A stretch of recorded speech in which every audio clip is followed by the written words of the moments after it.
Once again, my name is Alik Nyasuru. I'm a statistician in ESCAP Statistics Division, based here in Bangkok, and I'll be your moderator for this session. And I welcome you all from different parts of the ESCAP region and hopefully beyond.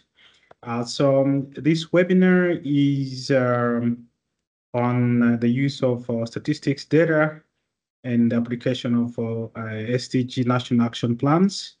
And we'll have a speaker from the planning agency of Indonesia. But before I ask Rachel to give her opening remarks, just a few housekeeping rules, as is always the case with these webinars. Please keep your microphones muted.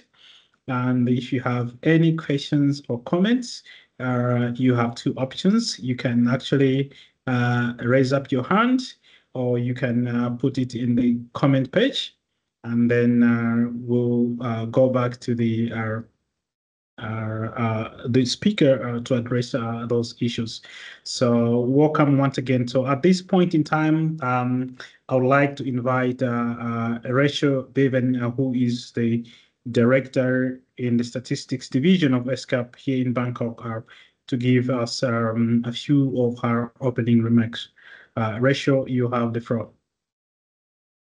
Thank you so much, Alec. And let me also say good morning, good afternoon, I think good evening to some of you that are joining us from all around the world. So as Alex said, I'm Rachel Bevan and I'm the Director of Statistics Division here at United Nations Economic and Social Commission for Asia and the Pacific. And it's great to be able to actually welcome you to this Stats Café, or webinar as we call them, using statistical data to formulate SDGs national action plans. And today we'll be looking specifically at the case study from Indonesia. So let me say, in terms of the work we do here at ESCAP Statistics Division, we're really committed, and we've been doing a lot of work to support member states in strengthening their statistical capacity, really to make sure that they can produce the relevant data to monitor the 2030 agenda. And we know that one of the most important aspects of statistics and data is, of course, the relevance. It's not enough just to produce information or produce data. We need to make sure that the data that we're actually producing is what's really needed, and not just needed, say, by government, but actually by all users. And data is really at the core of monitoring progress towards the SDGs. And despite the fact that we've been working on this now, since 2015, when the SDGs were agreed, I think as time goes on, we see that actually it's complicated, as countries know.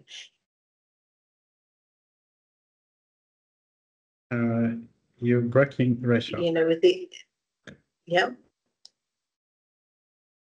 Yeah, so we just make sure it's just important that actually, but we understand that actually collecting SDG data to support the SDGs actually involves working with a lot of partners across the country, government and non-government partners. And it's also really important as well that countries tailor their own approaches to really work within their own unique context, and that they build on work that may have already taken place as well. We know we're not kind of starting from scratch in any countries, but many countries have actually got a lot of experience now and have developed national action plans as roadmaps to look at SDG progress across the goals and targets. So today, as Alex already said, we're really going to focus on one country, and that's Indonesia. And we'll be hearing from the National Development Planning Agency of Indonesia, Bappenas. And they've been tasked with the job of actually developing the National SDG Action Plan for Indonesia. And it's a really great example of how key users of statistics are actually applying data in the national development planning context.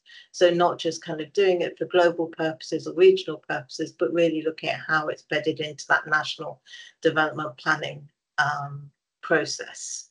So today's session is really a reminder of the critical need for data producers as well to really stay connected with users and to make sure that the statistics we produce remain relevant and fit for purpose. So I'm looking forward to the participation and the contributions. And let me also join Alec, who was saying earlier, please do put questions and comments as well in the chat function. Sadly, we can't be as interactive as we would like to be in these sessions, so we have to kind of go through these, webinars slightly different than we might do in person. But please don't let you put that off. So it's really great if you can add your comments and your questions as we go through, so that we can then collect them all up at the end.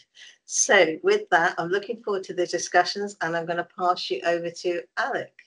Pass you back to him, and he's going to moderate the rest of the session. So thanks very much, Alec, and also thanks in advance to our speakers as well and to all the participants. Thanks. Thank you very much, Rachel, for your opening remark and really reminding us about how we statisticians should still connect with the users. So as our team in the background works on putting up the slides there, let me take this opportunity to introduce our speaker today. So our speaker today is Dr. Sanjoy Kiran, and he's a manager of the social development pillar and the National SDG Secretariat of the Planning Agency of Indonesia, Bappenas. And Dr. Sanjoy is not new to ESCAP because he was part of the Indonesian delegation to the ESCAP Commission this year. So he really, I'm sure, has a great idea of what we are doing in ESCAP from a broader perspective. And without wasting much time, let me now invite Dr. Sanjoy to give his presentation. Dr. Sanjoy, you have the floor. We'll control your slides from here, and do let us know to proceed to the next. Yeah, thank you so much. Thank you so much, Ms. Alec, and also Ms. Rachel, for the opportunity to me to present our experience regarding how we develop the national action plan using the data. So it is honor to me to discuss regarding the statistical data in shaping the Indonesian national plan for the SDGs. So the data is very important. So there is our compass guiding our strategy. So helping us how to measure the progress. So I will talk highlighting our commitment to the SDGs and also how we are progress we made, and also helping challenges we face. So we go through the next slide, slide 2. So in here, just want to introduce the how is the Indonesia commitment toward the SDGs. So Indonesian has set ambitions to go become prosperous and also advance in national by year of 2045. For we call the vision is golden Indonesia. So this vision also linked to our commitment to achieving the sustainable development goals. So by 2030, how we aim to ensure all the children grow up in the country and also value in health, education, and equality. But it is required the significant economic growth, strong social protection system, and also reduction in equality. So the SDGs provide the comprehensive framework to guide our policy and action to ensure that our growth is sustainable and inclusive. For the next slide, slide 3. So we have the step by step always Indonesia vision and incorporate with the SDGs development. So SDGs is integrated in our development framework, guiding toward our vision 2045. So from now until 2045, we currently focus to achieve the upper middle income status. That is our target.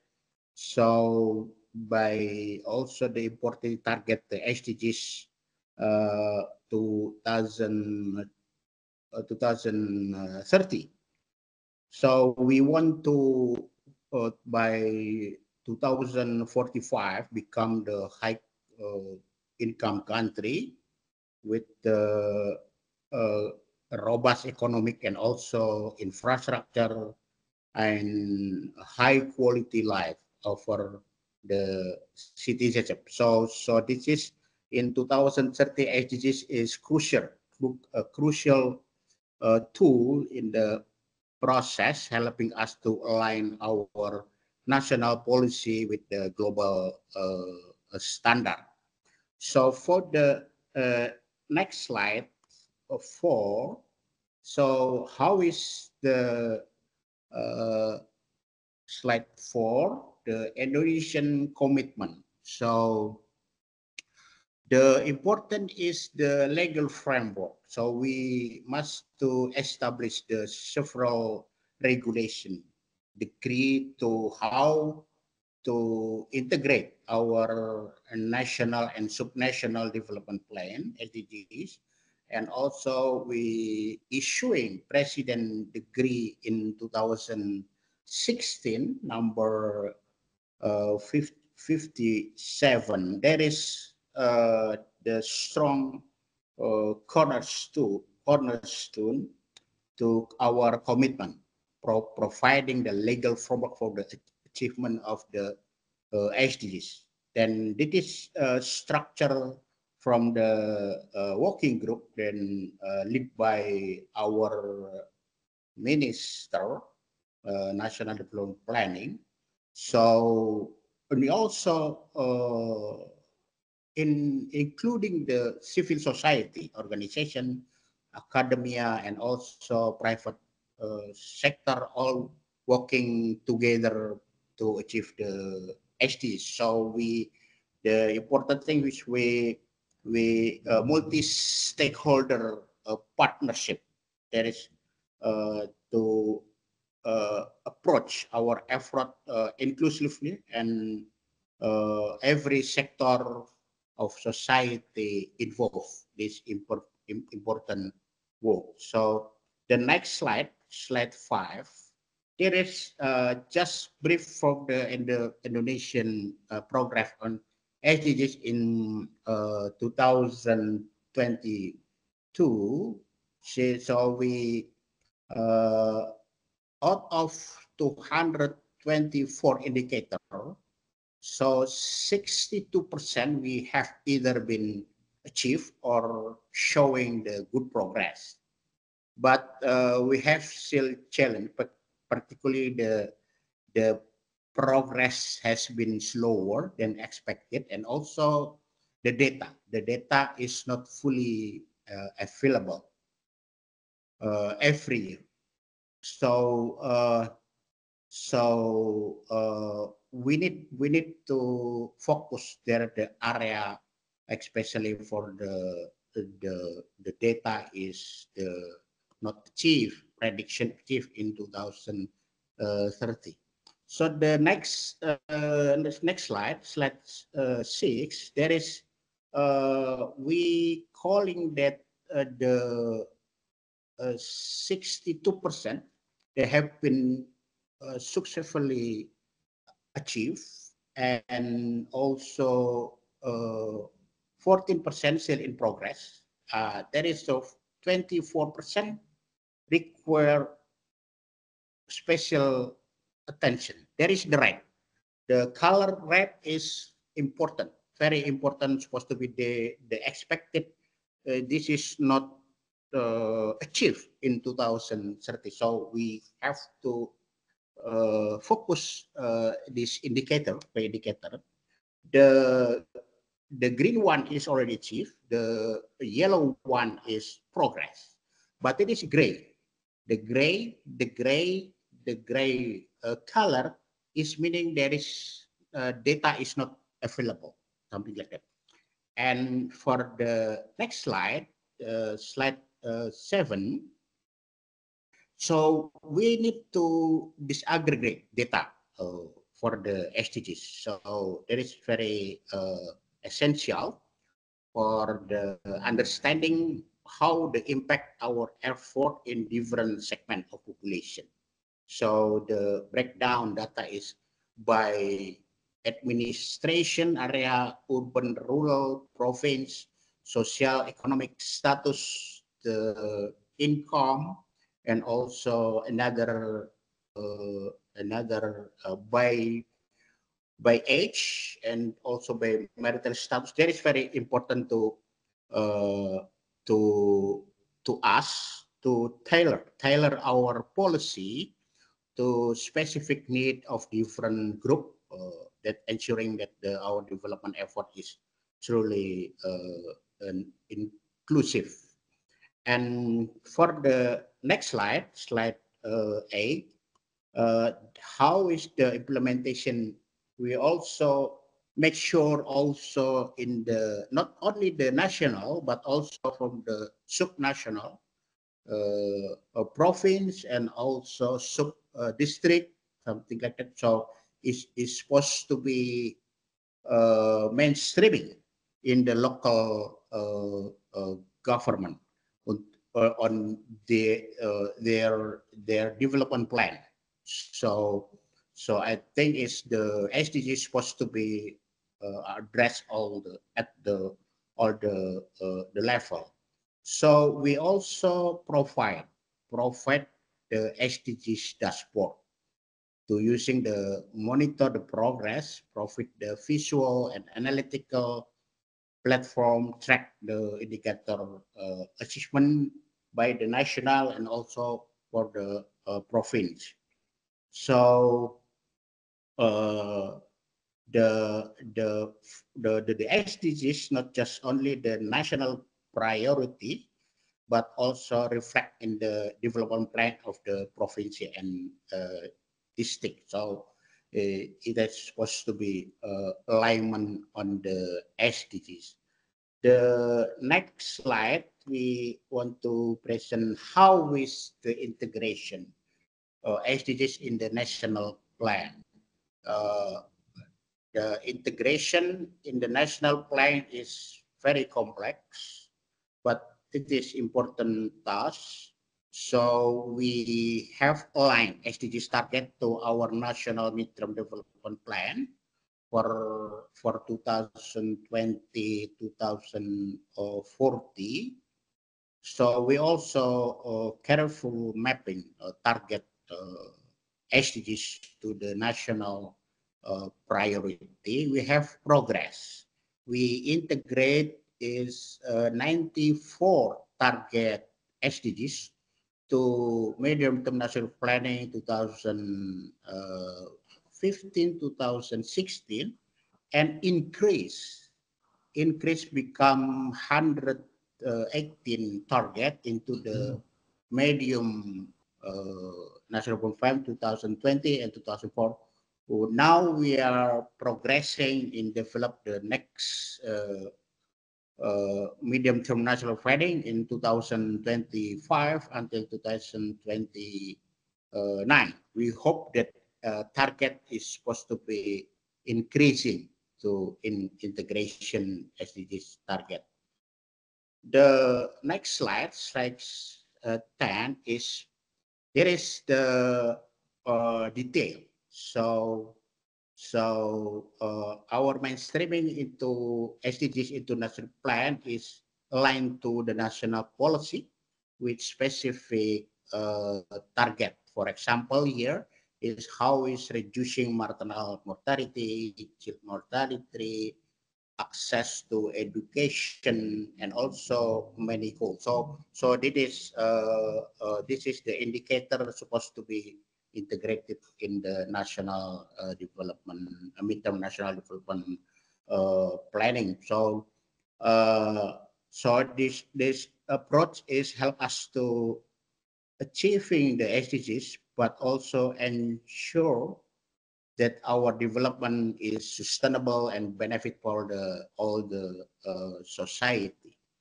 So the next slide, for the 11th slide, there is we now going to talk regarding the national plan.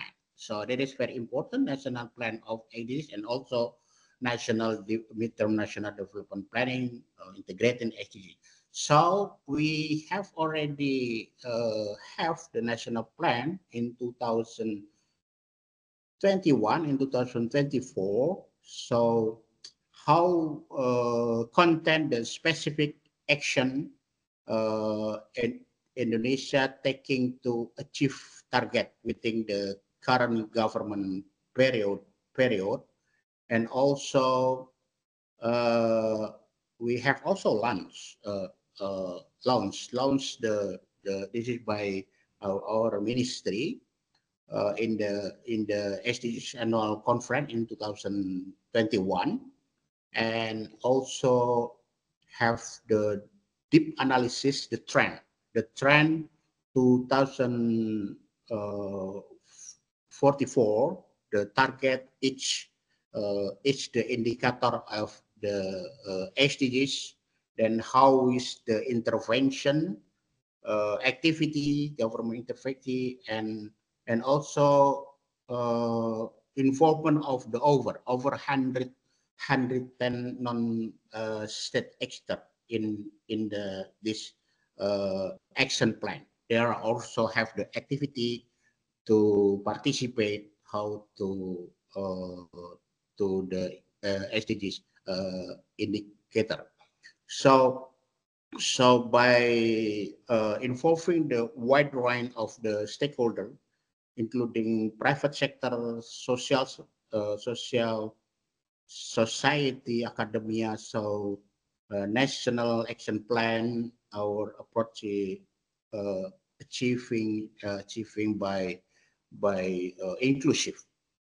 So the next slide, next 12.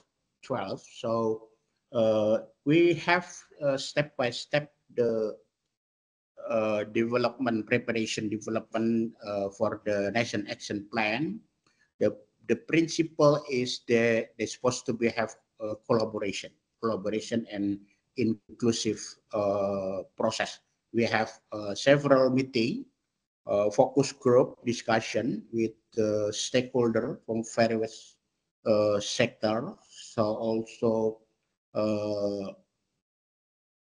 key platform also government, social sector, education, and philanthropy, business, academia to ensure the plan was comprehensive and reflected to the need of priority, and also data. Data for the plan was sourced from the Central Statistic (BPS) and also Land Ministry and Research Center, University. So providing solid evidence base for decision making, and also draft the plan is also available for public. We also consultation with the public, and so ensuring the transparency and also inclusive in the preparation. The next slide. So slide 13. How is this is the indicator? So we have the metadata. So we adopt from the global metadata. If there are same, if the data is can provide in the nationally, so it is put in the metadata. But if there are cannot support, we using the approach change. So here is we have the 289 indicator across the 70 goals. So there is supported by data by Bappenas and also from the line minister. So for example here, so for the goal 1 until goal 9, there is total the 87 indicator. The support is 13 line ministry, including the Bappenas, and also for the economic development, there is 89 indicator. The data provided from 26 line ministry, and also for the environment. There is environment is challenging, very challenging the inform. So that is data provider is 24 foreign minister, and also the goal 16. There is there is not only Bappenas is provided basic data, but from the specific data that is come to the line minister. For example, the education, the progress for education is from the Minister of Education. So the next slide. So we have challenges in the providing the data. So there are significant challenges in providing accurate and timely data. And also this picture is show that the key challenges we face, including the delay in data collection, limitation, disaggregation, and small administration level. So from the data SDGs in the province, only 116 available data indicator from the SDGs, from the national to 189, but from the district only 26 indicators. So we coordination with the Central Statistic Agency (Bappenas). So how is to develop the improving data collection methodology, for example, using the small area estimation. So we have the benchmark.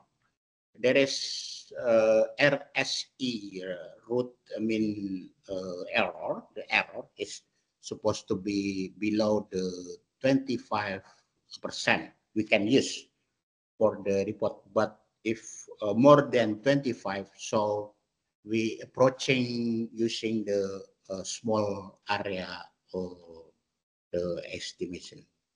I think this is our presentation regarding our experience in the national development and also action plans. So thank you very much. But the important thing is that data is not just about the number, but it is the foundation for the building better future for everyone. Again, thank you very much.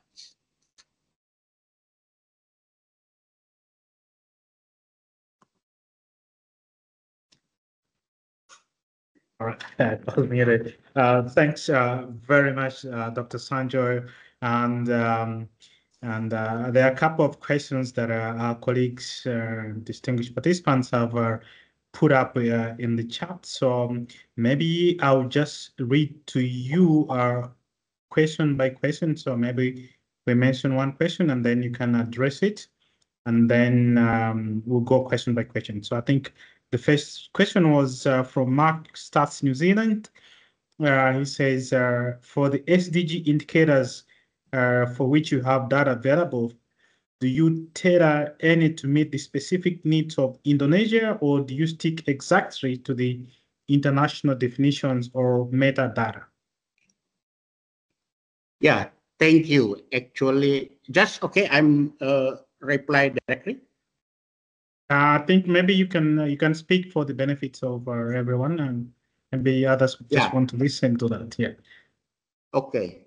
Okay. Just we have the challenge regarding the data, especially the data is not available. That is because maybe not every year. So maybe some survey is only every 3 years or 5 years. So it is our problem from health survey, demographic health survey. It is every 5 years, something like that. And the important thing is we need to discuss with the custodian, especially for the health. There is very challenge in health. For example, cause of death, non-communicable disease. So we make sure to discuss with the custodian WHO how to calculate the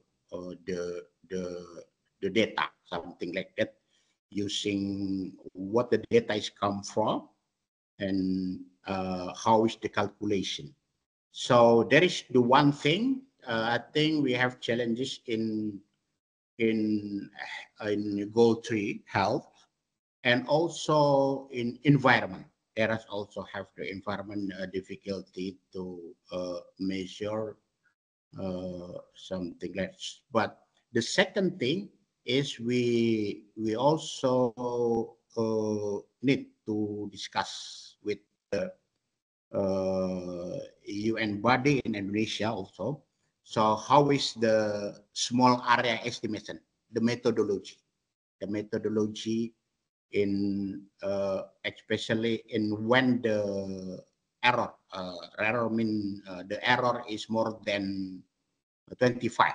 It is supposed to be using the methodology of small area. There is many approaching, and we also have support from the FEO, from FEO to for capacity building. How is the methodology of the small area estimation, especially for the food and agriculture indicator, and also some indicator in the goal 5, and also in goal climate change 13. So I think this is our challenges to how to. Okay. Yeah. No, thanks. And I think it is great to hear that there is that engagement with the custodian agencies who might actually really have, not a better idea, but might really provide the sound advice required for addressing some of the definitional issues. So thanks so much for responding to that question. And then we also have another question that is from Hamish in Stats New Zealand, I guess. This says, do you have a prioritized order of indicators needed for the national plan and SDGs, which you focus on first before others?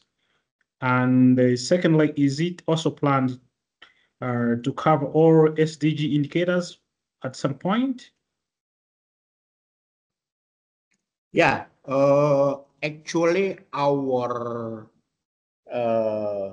purpose is how to mainstreaming indicator SDGs to the National Development Plan, the midterm National Development Plan.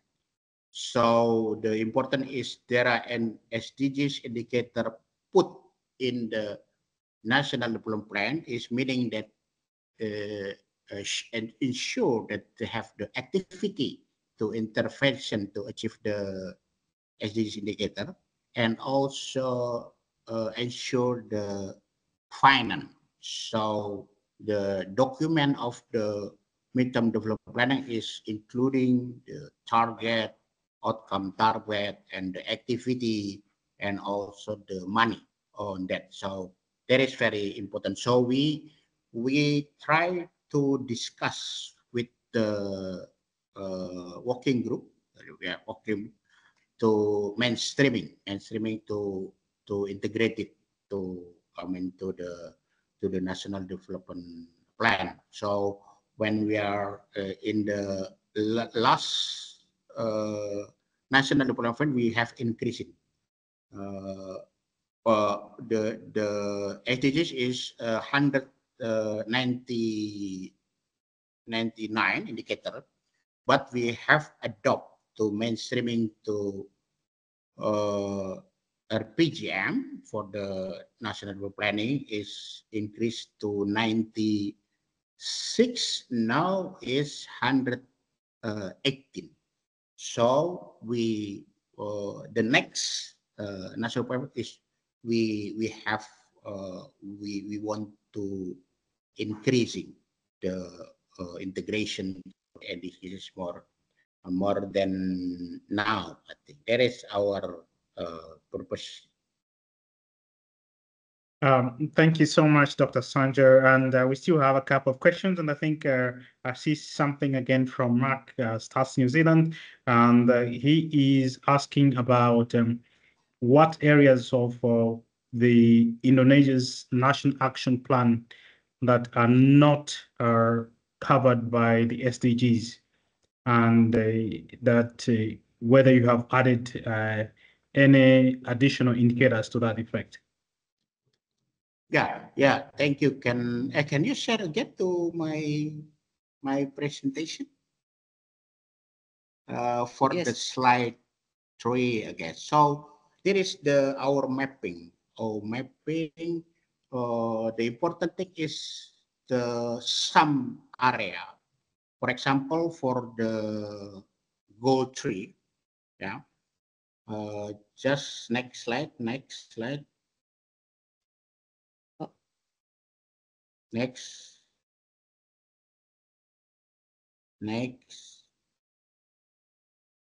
Okay, this one. This one is the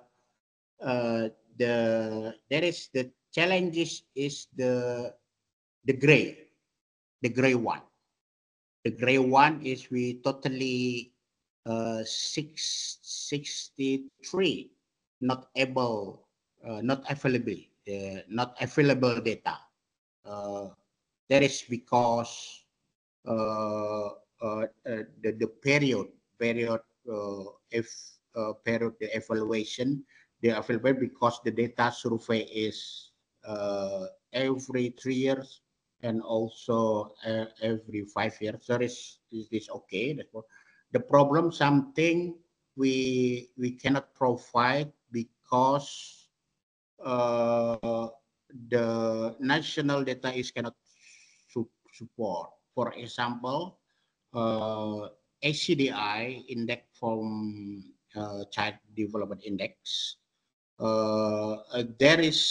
We have support from UNICEF how to make the survey 20 question and give you the trial one kabupaten, but the next is how to central BPS to organize this survey to entire Indonesia. The other thing is for the environment. I think for the environment, there is also many proxy. If the indicator we we can start. That is meaning that this is equal. the national data is available. But if there is the apostrophe, something like that, there is proxy. Proxy, there is the data available. So this is our progress. We need to more develop the available of the data. That is answering the question. I hope so. I think we do have another question from Ainu from Kazakhstan. And the question is, have you assessed the progress on each indicator? And did you have specific target values for each indicator? And maybe before you respond to that question, maybe Rachel, would you like to say something about the Stats Division in ESCAP SDG progress reports, if need be? I can say a little bit. I guess Arman and the team that produce Yes, it aren't I'm not sure whether Arman is online. here. Yeah. Okay, sorry, let me just fix my camera. Okay, yeah, so in terms of what we do within ESCAP is we also produce a regional SDG progress report. And we do that based on our regional database, the SDG Gateway, which is available. Anybody can look at it, but that's very much kind of based on the information which countries provide through the custodian agencies, as we heard about earlier. There's that process of providing information through that mechanism. And what we do then is to look at how countries are progressing, but also how the region as a whole is progressing. Indonesia actually does come out as being one of the countries with the most data available. And that's very apparent as well as you're speaking today. But I think, you know, one of the things that does come out actually as well is around there's often a difference between data that's available and provided for custodian agencies through the UN versus data which might be being used at the country level. And that's where it's interesting perhaps to, I don't know if you wanted to say a bit more about that process as well, because when we do the regional progress report, we're very much using the global data sets, global metadata, global standards to make sure that we can look at the comparability of all the data and across countries. But we know that actually at the country level, there can often be very good reasons why a country might use a slightly different definition to some of those global indicators, which, yeah, you could, if you wanted to say a bit more about that. I can also share in the chat, sorry, in a second, the link to that SDG progress report. This year as well was the first year where we did also do what I wouldn't have called it an assessment of progress, but what we did look at the country level, we looked at the direction of travel. So here, you know, you're able, at the country level, you're able to produce the indicators to show whether you're kind of on track with the greens, the kind of slightly off, kind of achieved, sorry, and progressing well in the yellow, and then the red requires special attention. When we look at the regional level, we just look at the direction of travel because we don't actually have the target values. But we are able to do some kind of assessment which enables you to look at the different countries and how they compare. Let me add that to the chat bar, and then you can have others might want to have a look at that as well. And we're working with quite a few countries on that as well to see if they can use a similar methodology in terms of looking at the kind of the assessment of progress, similar to what you've done here. I'm happy to take questions on that separately as well. Thanks. Thanks, Rachel, for providing some of the regional perspective regarding the ESCAP work on the SDG progress report. But nonetheless, Dr. Sanjoy, maybe you can give some response to that question regarding how you've assessed any progress for each indicator and whether you have any specific targets for those indicators at national level. Yeah. Please, the next slide before. Oh, this one. This is the progress. We every years we based on the action plan. The action plan we have the target for 5 years from the 2021 until 24. We have the target if indicator. So indicator we have the target. And we evaluate every year from the data. So we evaluate there is yellow or there is yellow on green. The green is mean the achieve, and also red. That is a special attention. What the meaning of special attention is there are supposed to be care. So we discuss with the line minister. For example, the POU is POU goal 2 is red. So what is the action plan? So is the strategy supposed to be uh, uh, strategy for this area? So there is the available data is there. There is we discussing for the land ministry to come up with the solution in especially for the indicator there. Right. And also thank you also Ms. Rachel. Yeah, we have the corporate with the UN ESCAP, I think, division for the division for the SDGs track.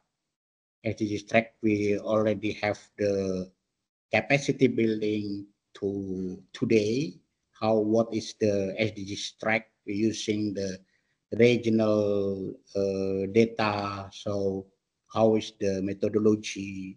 So we want to try to apply this methodology to evaluate our province. Our province, there is how they achieve yellow or red in the methodology of SDGs track. Thank you very much. Maybe our technical team, can we proceed to slide number 7? There is a question related to slide number 7. Yes, so there is a question from Jacob from the NSO office of Timor-Leste. I would like to confirm on slide 7 on data availability. How does Bappenas doing the data validation, or how is Bappenas validating data from line ministries to support disaggregation, because it is related to methodology and coverage? Yeah, especially from the BPS, there are no doubt from the BPS, right? The BPS is many. Is also responsibility the quality of data. So in our country is BPS is the position is like the supervisor to line ministry, and they have the guidance to land ministry to ensure the data is accuracy and not bias, something like that. So land ministry is coordination with the Central Bureau Statistics. At least they have the sampling, right? The BPS have the sampling area, block sensor, something. They can share to, for example, for Ministry of Health. We also have the survey, Indonesian health survey. Now is 2026. There are coordination with the BPS, and also for the demographic health survey, there is also BPS have involved. How is the sampling? How is the the training out to the piloting. So I think the role of the BPS is very important. They have the website to website. If any lead minister want to consult, there is just put electronically the the the consultation. Thank you very much. I will just read some of the comments that I've seen in the chat. There is a comment worth sharing from Anua Dosanova from Kazakhstan. We have such experience in Kazakhstan. We have prioritized the indicators by the degree of their importance and the national context. And then we have a comment from Hendrik Terik, I think from the UNHCR office Indonesia. This morning, the UN Indonesia resident coordinator with a number of UN agencies met with the Deputy Chief Statistician of Social Statistics in BPS, strengthening UN BPS collaboration. UNHCR also advocates for inclusion and disaggregation of data of reporting of some of SDG indicators based on forced displacement.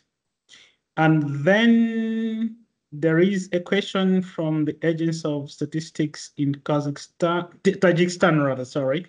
Tajikistan, how many indicators are not relevant for Indonesia? For instance, some indicators from Goal 14 are not relevant for landlocked countries. How many indicators from available indicators are proxy or national indicator? I'm sure this is a very tough one because, but you can give some insights in terms of what you think it is. Yeah. Yeah, for the we around five target is not appropriate for Indonesia. That is regarding the culture, something like that. So we not adopt this target, something like that. But the others we try to adopt to the, I mean the target and also indicator. And if there are difficulty, for example, the time use for the how many time in household to work, household work, that is very difficult. We discuss with UN Women to how is develop something like survey. So if we cannot yet this indicator, so just put in this metadata that is still develop something like that. Okay, thank you very much. We are almost coming towards the end of this Stats Cafe, but I don't see any questions. But maybe finally, just for a minute or two, Dr. Sanjo, this audience has a lot of statisticians, and you are a user of data coming from a planning agency. If you would say just in a minute, what should statisticians or colleagues working in statistical agency should know from a perspective of a user, or what should they do well, and just to make sure your job as planners is made easier?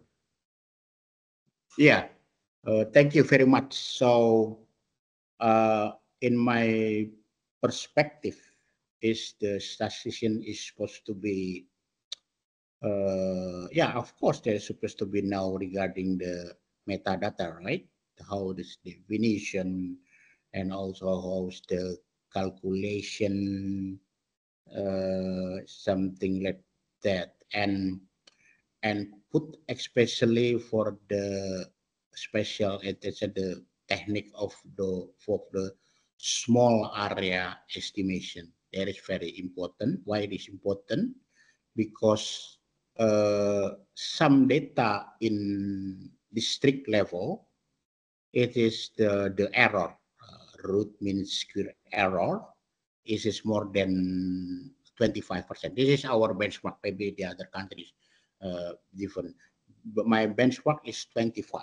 So more than 25 is supposed to be special estimation, small area estimation. So we have support FEO, FEO, especially for the goal 2 and 5. Why the important thing I think statistician is for Indonesia is difficulty regarding for the SDGs 3 health, especially for the cause of death. So I think we need to support the custodian, especially for the Indonesian custodian, and also maybe the UN ESCAP, how to calculate the first thing of to calculate, especially from the health, cause of death, many from the suicide and also from the traffic cause of, and also from non-communicable disease. That is important to how to support from the statistician and also from the UN custodian. And the other thing is environment. So environment is difficult to the availability of data, because one thing is we cannot follow the definition for the global, so we just using the proxy close to the area. So I think there is many for the environment indicator. I think need to support this area for environment. Thank you, Pak Ali. Thank you very much, Dr. Sanjay, for your presentation and responding to the questions and sharing with us. And I really like that you made it look so simple. There's a lot of effort put in making this presentation, and a lot of visuals, a lot of data for the audience and everyone interested to follow. So thank you so much. It's been a long way since this idea was conceived a couple of months ago, but thanks so much for being here today for us. And Rachel, I'll just ask you maybe just a few seconds to just conclude, and you can just give a few final remarks. You are muted. Okay. Can you hear me now? Yes, please. Okay. So thank you so much for sharing the experiences from Indonesia. It's really great. And I think you could tell from the number of questions how engaged everybody is. And I think you highlighted some of the key issues as well, but definitely not all data gaps are equal. Some are more important gaps than others, but also some are more difficult to fill than others, particularly as you mentioned, environmental indicators, as we know, that are particularly challenging, but we know there's some other ones as well on gender and crime and criminal justice statistics as well. There's some difficult areas in there, but we know that collectively, as we could see as well from the engagement from the audience, there's a lot of experience as well. And that's why these webinars are great, because we can share what is going on. And I thought it was really interesting as well, bringing out the issues around the need for disaggregated data, which is of course particularly an issue in a country the size of Indonesia. But thank you so much for sharing your experiences and being so open. And also thank you to all the participants, particularly for the questions, comments as well, and for requests for the presentation. So that's great as well. So we really appreciate that. And thank you to everyone. And if I knew when the next Stats Cafe was, I might tell you about it, but I'll rely on somebody else to put it in the chat bar. But thank you so much, everyone. Really great to hear those experiences today. Thank you, Alec, as well, for leading us and moderating it. Have a great rest of the day. Thank you, everyone. Bye. Goodbye.